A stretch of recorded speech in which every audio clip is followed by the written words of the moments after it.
Hello, it's 9 p.m. in Djibouti. It's time to English New Edition. For tonight headlines, we have opening of the regional workshop on marine waste management, Djibouti, Somalia and Persga.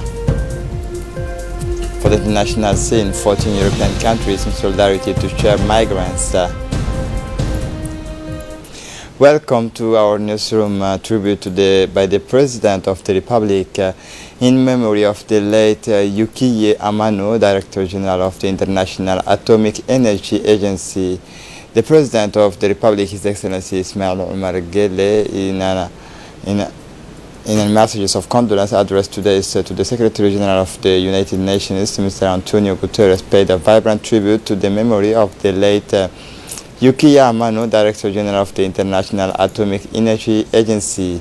In his messages of condolence to Mr. Guterres, the President of the Republic paid tribute to the memory of the seasoned diplomat who has long contributed to strengthen the peace and stability provisions of our planet. The late Yukiye Amano held in high esteem his propensions to invariable places the rule of law and justice above personal, political and partisan interests. President Guelleh wrote the charisma and independence of minds that he demonstrated at the head of the International Atomic Energy Agency, a global strategic body were ultimately assimilated to an additional guarantee of the safety and emancipation of our world from nuclear conflicts. The head of state also noted that there is no doubt that with the death of the late Yukiye Amano, our world will lose one of the most illustrious diplomats and passionate servant of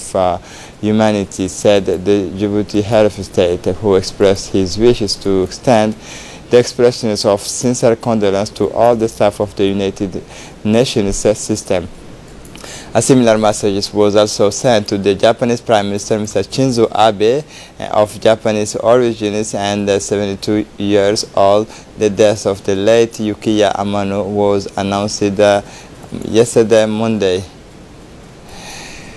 The Minister of Justice, Adi Hassan Bahdoun, in his capacity as Minister of Defense in charge with the relation with Parliament, received the working visit of the delegations led by the Somaliland Minister of Defense, Mr. Abdul Kani Mahmoud Ateye. The latter was composed of senior Somali military personnel, including General Abdulrazak Saeed Bulale, Deputy Chief of the Staff of the Somaliland Army. Discussions focus on the state of bilateral relations between Djibouti and Somalia, the ways and means that are also likely to further consolidate them. In addition, the expansion of the scope of multifaceted cooperation between the Republic of Djibouti and Somaliland was discussions before his host. The acting Minister of Defense stressed that the Djibouti and Somaliland enjoy special relations resulting from the culture, language and family ties between their two populations. The two sides also collaborate in many strategic areas such as the fight against cross-border crimes and terrorism. The Secretary of State for Decentralization and Acting Minister of Interior, His Excellency Hamadou Mohamed Aramis, has received this morning, July 23, 2019, Somali delegations led by the Minister of Defense of Somaliland, His Excellency Abdul Kani Mahmoud Ateye. The purpose of this visit is to strengthen, consolidate the fraternal relations between the two parties and to share our experience in the field of security and defense. The Minister of Environment is organizing sub-regional workshop this morning at People's Palace. The workshop brings together participants from the Republic of Djibouti and the representative of the Federal Republic of Somalia. The objective is to exchange information and awareness for management purposes, sustainable national use of marine litters in the Red Sea and Gulf of Aden. A workshop as part of the implementation of the regional strategy for marine waste management decided in 2000 Umar, the councillors of the ministers of Persga. Participants will discuss how best to protect the marine environment from the forms of waste from the terrestrial environment that threatens living resources, especially in environmentally sensitive area.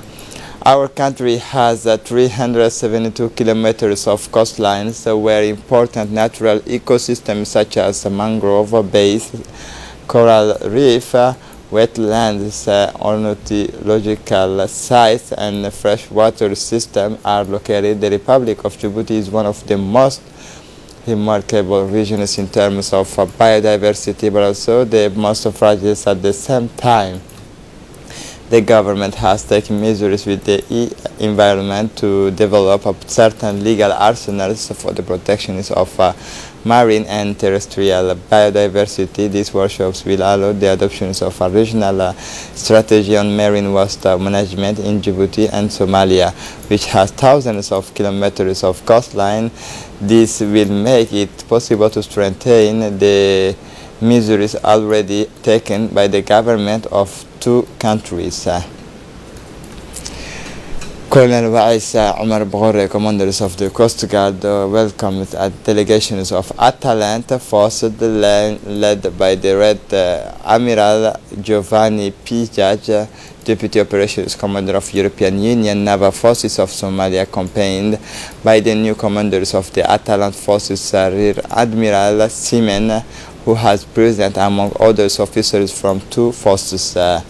Indeed, the Atalanta force is a military and diplomatic mission is implemented by the European Union as part of its effort to fight piracy and insecurity in the Gulf of Aden, the Indian Oceans, and it is indeed in this area that Colonel Wais Omar Bghore, commanders of the Coast Guard, and Rear Admirals Giovanni Pijac, commanders of the Atalanta forces, had fruitful and constructive exchanges, indicate very good collaboration between the two security and maritime safety forces in order to ensure effective joint operation. Colonel Wais Omar Bghore welcomed Admiral Giovanni Pijac, Deputy Operations Commanders of the European Union Naval Forces in Somalia, and the commanders of the Atalanta forces, Admiral Simi, before giving them a brief presentation of the mission, department and services of the Djibouti Coast Guard.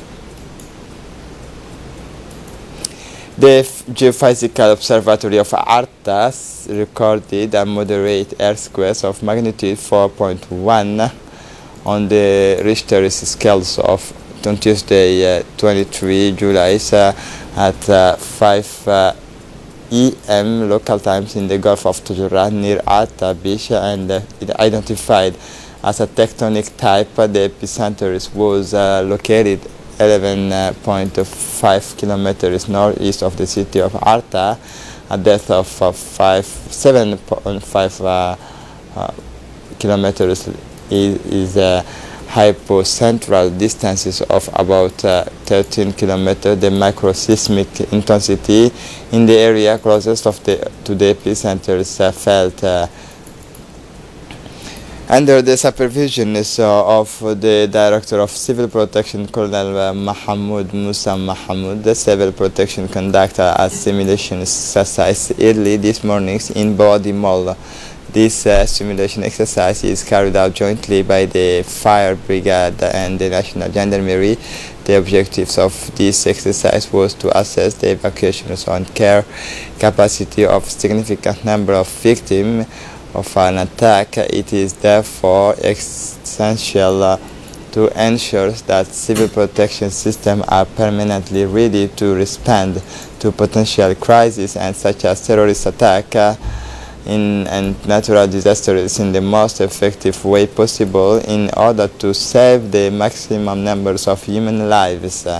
Civil protection mobilizes all its human and material resources to carry out this large-scale evacuation and care exercise for the victims of the attack. The Director of the Civil Protection, Colonel Mahmoud Musa Mahmoud, congratulated the Fire Brigade, the National Gendarmerie, and the French instructor for their professionalism and efficiency during this exercise. As part of the Salam Right promotions and protection programs, the Community Neighborhood Management Committee seeks organize an awareness raising ceremony on the right of the child. This ceremony is organized in close collaboration with the national UNFD and UNICEF. This collaboration is an initiative to promote young people's rights, such as obtaining a national identity card and refusing for the young girls fighting to the drugs. The ceremony was presided by the coordinators of the Community Management Committee, Ms. Anab Saeed, who reminded us that these kinds of awareness raising is regularly organized to improve children's rights and do so to children, also the parents, because the family is the child's first education. She recalled that several mothers manage to understand these risks that can cause the girl's life and ties for several. Finally, the coordinators Anab Saeed thanked the UNFD and UNICEF. Last night at 6 p.m. at Hassan Guled Stadium, the friendly meeting between Djibouti national team and Somali national team was launched in the presence of the Secretary of State for Youth and Sport, Hassan Mohamed Kamil, the President of the Djiboutian Federation of Football, Mr. Suleiman Hassan Waberi. Both teams showed an exciting match with the exuberant individual qualities and talented potentials of the applause and acclaimed fan. The Somali diaspora and Djiboutians in jubilation after a first period in which the score line remained blank. Attacks, crosses and decisive passes increased intensity as soon as the recovery began. It was in the middle of the second half that the Djibouti Sharks scored the only goal of the win and the matches despite several missed opportunities. The Secretary of State for Youth and Sport, His Excellency Hassan Mohamed Kamil, and the President of the Djiboutian Federation congratulated the two teams, salute the victories of the Djibouti teams, to which a call for the same feat to be repeated during the friendly match against Ethiopia next Friday at Guled Stadium. King Fahad Sports Complex in Balabala hosted yesterday's evening's friendly football match between a team from the Spanish military base and a team of refugees from Ali Adde. This football event was jointly organized by UNHCR and ONARSA. The objectives of this match were to bring the different communities close to the refugees gathered in the camp and to promote their cohabitation. It should be recalled that Ali Adde refugee camp hosted displaced persons from Somalia, Ethiopia and Eritrea. The representative of UNHCR, Abdullah Bari, the Executive Secretary of ONARS, Hussein Hassan Darar, and honored with their presence the conduct of this friendly match highly for the fraternal cohabitation between citizens and refugees. Many spectators and supporters accompanying the refugee teams also attend this friendly football match. In an interview that granted us, the representative of the HCR's directors of the ONARS recalled the importance of their circumstance. Espagnol vivant à Djibouti et contre l'équipe. For the international scene, 14 European countries have agreed, including 8 actively, to implement solidarity mechanism to distribute the migrants rescued in the Mediterranean. Emmanuel Macron announced on Monday the French president received in the Élysée the UNHCR committee, UNHCR Filippo Grandi, and the Director General of the International Organization for Migration, Mr. Manuel Carvalho Ferreira Mitorino. The 8 active countries, France, Germany, Portugal, Luxembourg, Finland, Lithuania, Croatia and Ireland, the Elysee said without specifying the names of others, since the Italian Interior Minister Matteo Salvini described this meeting as a flop, which he said reaffirmed that Italy should continue to be Europe's refugee camp. The objectives of this meeting was, according to sources close to the file, to find in September in Malta an agreement with a dozen countries between 12 and 15 on a mechanism to ensure more efficiency and humanism in the landings of migrants in the Mediterranean Sea. This is it for the news. Thanks for watching us.